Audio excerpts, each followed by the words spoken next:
2017 has been an interesting year for smartphones. I mean, if I were to roll back, the first device that I looked at this year was the LG G6, followed by the Galaxy S8 Plus from Samsung, the OnePlus 5, and the recently announced OnePlus 5T, the Galaxy Note 8, the Google Pixel 2.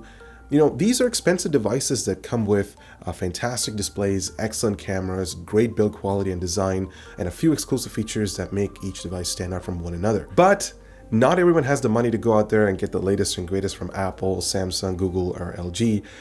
There are consumers who are looking for cheaper alternatives that won't necessarily break the bank, yet offer similar features that these flagship $600 plus smartphones come with. The good news is that there are a lot of smartphones under the sub $400 price range that come with all the essential features that consumers require. So today I'm going to be taking a look at a smartphone from LG. It's called the Q6 and it's priced at $300. Now, what makes a smartphone stand out from the competition is the design and just the way how it's built, plus, you know, the resemblance to its bigger brother, the LG G6. So let's talk about the Q6 right after a message from our sponsor. We capture our experiences to remind us of the past with fantastic visual quality, but what about the sound? It helps to piece together the moment, and now you can with the Sennheiser Ambio Smart headset. That doesn't just record the audio, it lets you feel and relive your environment because the microphones pick up sound just like you would. The end result is a stunning capture of 3D audio so you can visit the past again. Check out the Sennheiser Ambio Smart headset, linked below. Alright, so the Q6 comes with some very impressive specs out of the box. So you're getting a 5.5-inch Full HD Plus display in an 18:9 aspect ratio, and we'll talk about that shortly. We get a Snapdragon 435 CPU, 3 GB of RAM, 32 GB of internal storage that surprisingly can be expanded via Microsd. Great addition, LG. You also get a 3000 mAh battery, and it comes out of the box with Android 7.1.1. Now, interestingly, Amazon is selling the exact same smartphone for $229 as a Prime exclusive, and I'm assuming it's going to come with Amazon-based apps pre-installed. But either way, this looks like a solid smartphone for the price.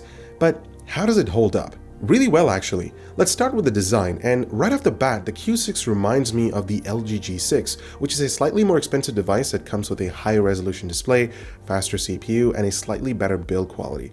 But the Q6 isn't too shy from that. Everything from the curved edges to the smooth metal frame construction screams quality, and I'm surprised at what LG was able to offer at this price point.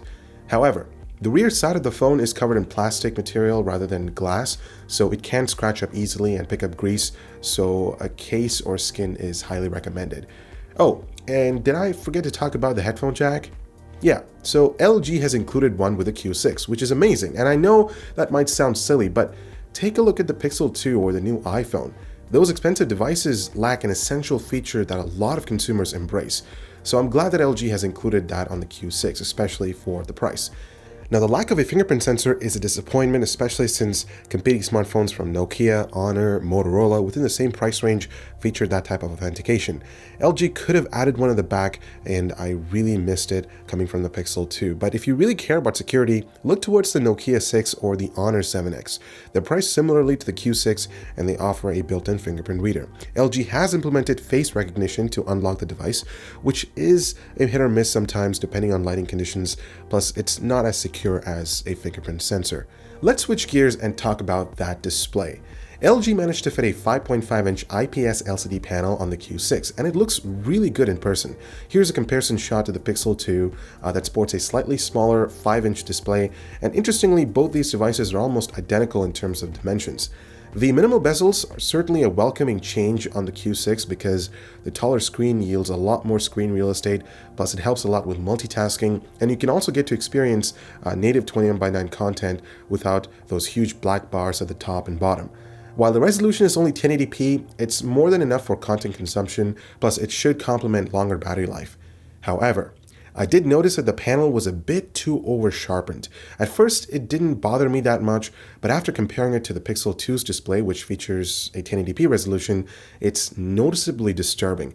I'm not exactly sure if this is a hardware limitation or software, but as far as I know, there's no way to adjust sharpness within the settings, so do keep that in mind. The IPS LCD display exhibits great colors with good contrast. There were no signs of color shift, which shouldn't be surprising since it is an IPS screen after all, rather than AMOLED. It's not too oversaturated like Samsung's offerings, yet it doesn't come with the deepest blacks, which I'm okay with. But sadly, I wasn't pleased with the image displayed on screen due to the over sharpness that I talked about earlier. And you know what? I think I'm being a little too critical with the screen on the Q6 because I've been spoiled by higher resolution displays found on flagship smartphones like the Pixel 2 and the Galaxy Note 8. So if switching back to the Q6, it really is noticeable to me.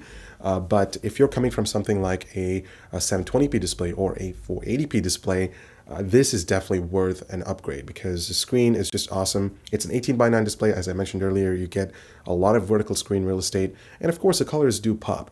But LG, if you're listening to this, I would love if you guys could, include a software update where we can tweak the sharpness levels. So yeah, that would be much appreciated. The software experience out of the box is unfortunately not the best. LG's stock skin on top of Android 7.1.1 is by far the worst that I've come across on an Android device. I said the same thing for the LG G6, and it's really disappointing that LG isn't taking any measures to clean up the clutter on their UI. There are a whole bunch of LG apps pre-installed that takes up unnecessary storage space, and most of them cannot be uninstalled. Now, the beauty with every Android smartphone is that the user has the option to customize the UI to their liking. For instance, you can install a third-party launcher, install Gboard, and fiddle around with the settings to give the device some character. And when you do that, this phone's pretty amazing to work with. Now, LG is pretty bad when it comes to updating their software as well. So the Q6 is rocking Android 7.1.1, and I have absolutely no idea when Android 8.0 is going to roll out to this smartphone. So do keep that in mind. If you do need a smartphone that can receive constant updates, you might want to look somewhere else because LG, solid no. Performance was respectable on the Q6.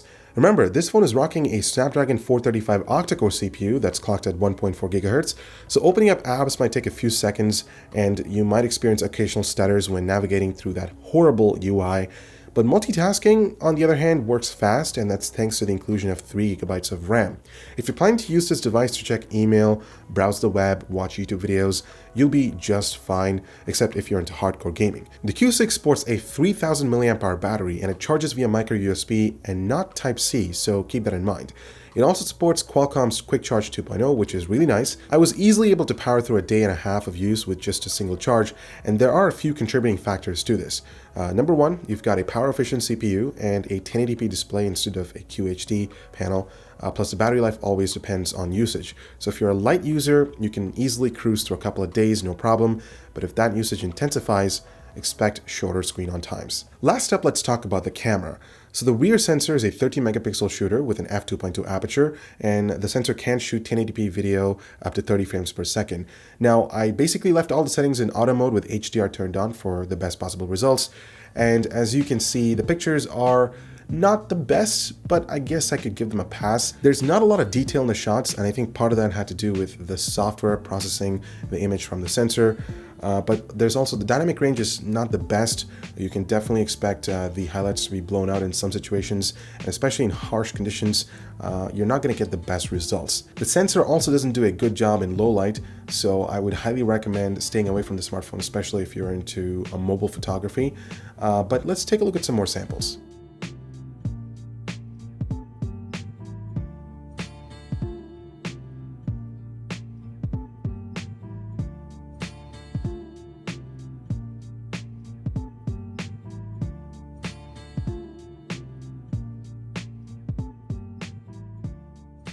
Okay, so I'm recording on the LG G6. This is the video test. Currently, it's shooting at 1080p at 30 frames per second. The sensor doesn't have optical image stabilization, but I think there's some sort of software stabilization that's going behind the scenes, and it does a pretty good job stabilizing the footage. So there you go, that's a close-up, and you can check out how well it focuses. I mean, the sensor does try hard to stabilize the footage, but it certainly looks pretty usable. I'm not going to say that it's the best that I've come across on an Android smartphone, but seriously, for $300, this thing is, I would probably give it a pass. Not definitely bad, but totally usable. Here's my C100. Well, it doesn't focus. It doesn't want to focus, obviously, but maybe if I go to a closer subject like this, it might, you might have to tap to focus to get it in there. There we go. So the autofocusing is a little wonky with the Q6, but yeah, I'd like to hear your thoughts on the quality. Remember, this is a $300 smartphone, not a $1,000 smartphone, so yeah. Well, I guess it's about time to conclude my thoughts on the LG Q6. I've had mixed feelings about this device. I mean, for one, I really like the design, and I really appreciate LG for taking the time to implement that 18:9 display in a compact chassis, and of course giving you that minimal bezels and a solid metal construction. It really is an awesome smartphone to hold in the hand. But it's the rest of the stuff that makes me not want to recommend this to consumers out there. For one, it doesn't come with a fingerprint reader, and that's kind of disappointing because the competition has that. Number two, the speaker, and I think I might have forgotten to mention this, is that it's placed behind on the rear side of the smartphone. So when you place this on your desk, it's completely going to mute the sound and distort it. I would have preferred bottom facing speakers instead of this implementation. So yeah, I'm not really sure what went wrong there. Now the display is an appealing feature for the Q6, but the over sharpening that's going behind the scenes just make content not that pleasing to watch. But I think for regular consumers out there who are just browsing the web or doing just normal things like making a phone call or texting messages, shouldn't find the display to be that daunting. It's just my personal opinion. Having spoiled by high resolution displays, I found this to be a little too much. I mean, it's not to my liking, but again, this could be subjective. Maybe you could end up liking the display on the Q6. But yeah, that's just my take on the display. The camera is respectable. It's definitely not the best, but you have to remember that this is a $300 smartphone and it's functional. It gets the job done. So what I would do is just not keep your expectations as high and expect results that could compare with the Pixel 2 or some other flagship smartphones. Well, that concludes this review of the LG Q6. I'd love to hear your thoughts on this device, especially for $300.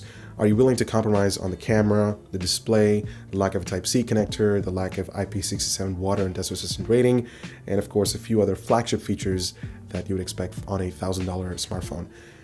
Yeah, let me know in the comments down below. I'm Ibra with HardwareCanucks. Thank you so much for watching. Make sure to subscribe for more similar content, and we'll see you in the next one.